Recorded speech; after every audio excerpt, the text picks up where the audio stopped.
Newspapers have documented the rise and fall of economies for hundreds of years.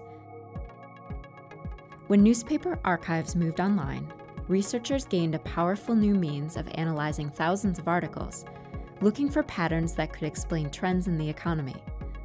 Stephen Davis is one of a group of researchers using newspaper databases to construct an index of economic policy uncertainty.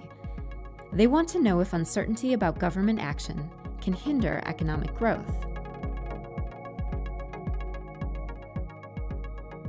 So in terms of the long span of our EPU index, the period that stands out as having the highest level of economic policy uncertainty was the 1930s, especially the last year or so of Herbert Hoover's presidency and the first term of FDR's presidency. This was during the Great Depression. This was probably the most policy-active period at the federal level in U.S. history with FDR's major policy initiatives. That episode stands out as very high levels of policy uncertainty, higher than any other period back to the late 19th century. The second biggest event in terms of high levels of policy uncertainty, according to our data, was the period from 2008 to early 2013. Okay, so that does kind of confirm an initial hypothesis we had that the last few years are unusual. The researchers now have an index for 11 countries. As they compare their findings, they are learning more about how policy uncertainty affects countries differently. We see striking differences in our policy-related uncertainty indexes as we look across countries. We also see some similarities. We see, for example, almost every country responded to the Great Recession and the financial crisis. On the differences side, if we look at the United States over the last 50 years, we see clear increases in policy-related uncertainty. If we look at the United Kingdom, in many respects a very similar country, we see nothing like that secular rise in policy uncertainty. So even though we have two countries, market economies, they share many similarities, including the language, the evolution of policy uncertainty in those two countries looks very different, at least as indicated by our measures. Digging further into the text, Davis asks his research assistants to find news articles that discuss major moves in stock markets, up or down. Looking at the article, they seek the journalist's explanation of what prompted such a big change. In this Big Moves project, we treat newspapers as the first draft of history. And the topic that we're focused on is what triggered big moves in yesterday's stock market. So we start out with financial data.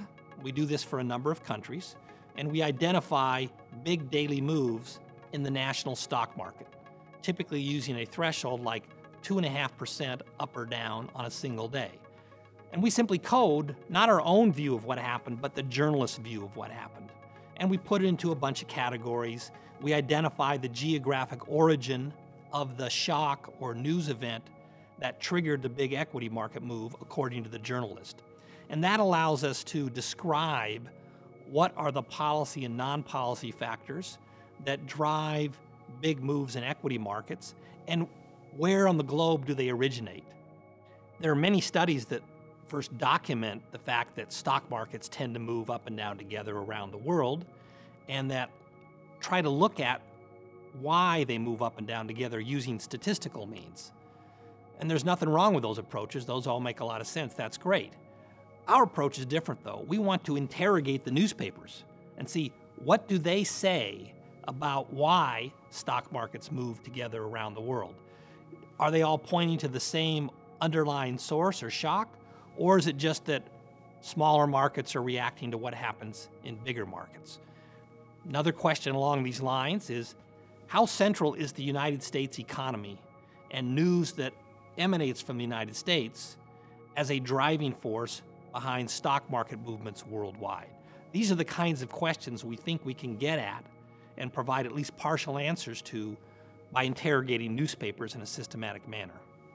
There are certain issues you can get at with text that are very hard to get at in other ways. We know that investment banks and asset fund managers use our index to inform their trading decisions.